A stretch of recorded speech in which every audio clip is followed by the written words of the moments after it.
There are several different aspects that the moon makes to the sun, which involve the combination of contradictory or incompatible energies. There are three parts in particular, though, of the lunar cycle that are particularly volatile and chaotic. Though they may cause us to become anxious or stressed at times, we can also utilize these times to take action and to implement change. And I always talk about this, that's the reason why we feel anxious, just because the status quo is no longer good enough. These times are just promoting change, basically. These three parts are the first quarter moon, the full moon, and the third quarter moon.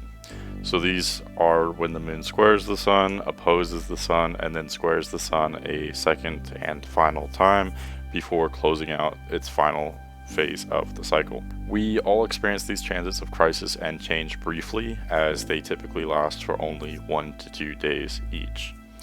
However, those of us who were born during a quarter or full moon will experience the energy and themes of these phenomena for the entire duration of our lives. This applies especially for those born with moon making an exact square or opposition to the sun by degree, but even if the luminaries are just making a harsh aspect by sign, this will still apply just to a lesser degree. We could also mention signs that are semisextile or quincunx to one another, and these are also kind of harsh aspects. They're not as pronounced as the square or opposition aspects, but they're also combining energies that are, incompatible or contradictory. So those combinations will probably relate to a lot of this information as well.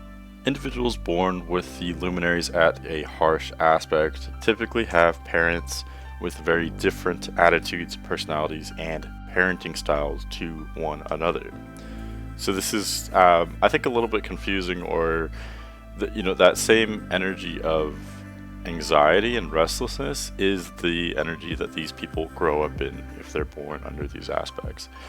So this contrast in the home that they grow up with results in these people developing high contrast within their own psyche. That's kind of how, this evolves, I guess you could say, in their lifetime. It is this contrast that is so challenging. Because the nature of the luminaries in the natal chart are so fundamentally different, it is difficult to learn how to fulfill the needs of both signs, and therefore how to fulfill the needs of both sides of the personality. So, for instance, for a person with Libra Sun and Aries Moon, their Libra Sun placement requires balance. Libras typically prefer calm environments. They like to think things through before acting. Aries Moon, on the other hand, though, enjoys more action-oriented activities. They like to kind of think on their feet. Aries Moon suggests impulsiveness and preferences for louder or more, dynamic, more active environments and pastimes. So in many ways, they are opposite. These signs are literally opposite here. An individual born with both of these placements has all of this within them, so they have to learn how to meet the needs of these two very different sides of their own personality. So that can take time. It can take time. Some of these people are late bloomers. That's pretty common with placements like this, just because when you have a dynamic personality like that, it takes time to learn about yourself, to know yourself, to learn how to take care of yourself, meet your own needs, etc. Also, on a more general level, people born with moon square or opposite the sun are more likely to be anxious and restless. We kind of covered that already. But they feel this constantly, though. They feel a constant underlying need to be active, and you can especially notice that if you compare people with harsh aspects like these, compare them to someone with, sun and the moon trining one another, or even conjunct. And, people with those more harmonious aspects don't have that restlessness or that anxiety, so you can really kind of put them side by side to see what I'm talking about here. The benefit, though, of this restlessness is that the people born under harsh aspects between the sun and the moon especially can be more productive, so they can utilize the restlessness appropriately. If they can use it appropriately, then they can harness that energy and be more productive, basically. On another note, these aspects often produce individuals who are highly balanced and well-rounded, since signs that square or oppose one another especially also complement one another. So in other words, anytime you're combining two signs that are very different, there's a lot to manage there, but because the signs are different, they kind of balance out each other's weaknesses, I guess, and they each have different strengths, so there's that complementary aspect there.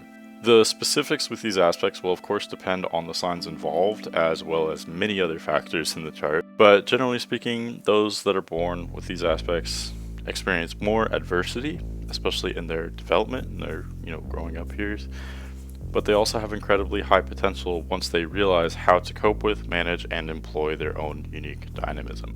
Another benefit of having harsh aspects between the luminaries in one's birth chart is that it tends to make a person more open. Because these people are so multifaceted, they are more naturally able to understand multiple points of view simultaneously because, again, they almost have these multiple points of view in their own being, so therefore they're more able to understand other people's approaches, other people's personalities, points of views, etc. For example, Taurus, Sun, Scorpio, Moon combines two fixed signs.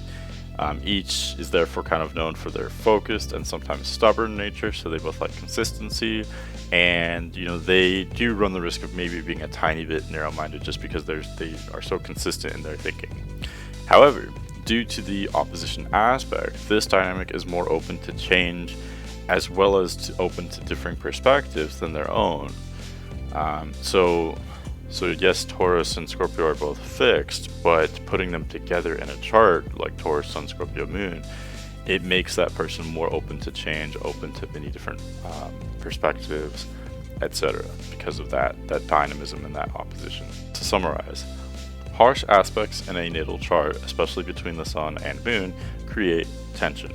They create dynamism and multifacetedness, which is difficult to manage, but also potentially highly auspicious once one does learn to manage it. These aspects tend to make one grind away at themselves, so to speak, so they're always looking to change and adapt.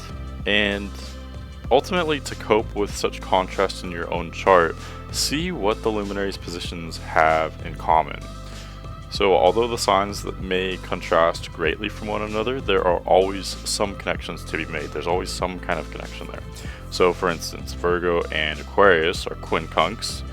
They have very little in common. They're different seasons. One's yin, one is yang.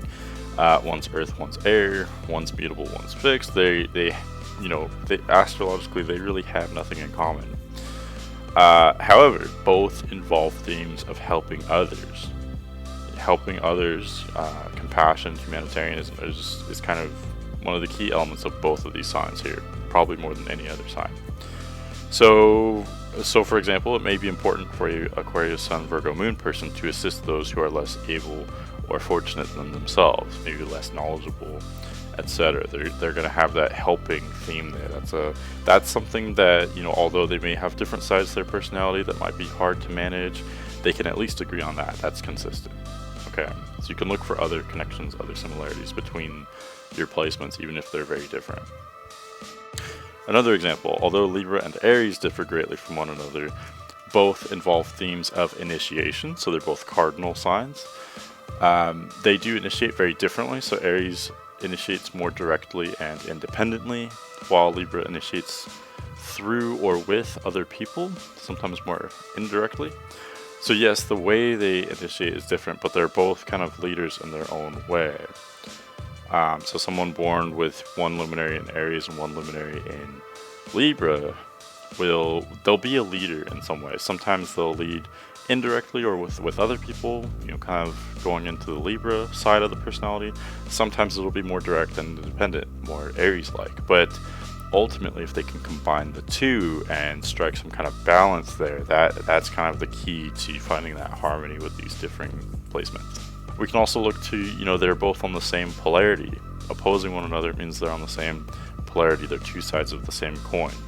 So the Aries-Libra axis or polarity explores themes involving self-expression and communication, relationships, balancing one's own needs with the needs of others, etc. So that theme will be integral to this person. So Libra Sun and Aries Moon people, for instance, will have especially important relationships and social lifestyles. So that arena of their lives will be, much more important than someone else who doesn't have Sun and Moon on that same axis. Ask yourself, why would you choose to have your specific astrological placements? Embrace the contrast within yourself, for truly it is an asset. There can be immense power with these dynamics once one gets their shit together. For more videos like these, you can subscribe to my channel. And as always, I'm open to suggestions, or if you'd like a personal reading, feel free to contact me at manic.mercurian@gmail.com. Thanks for watching.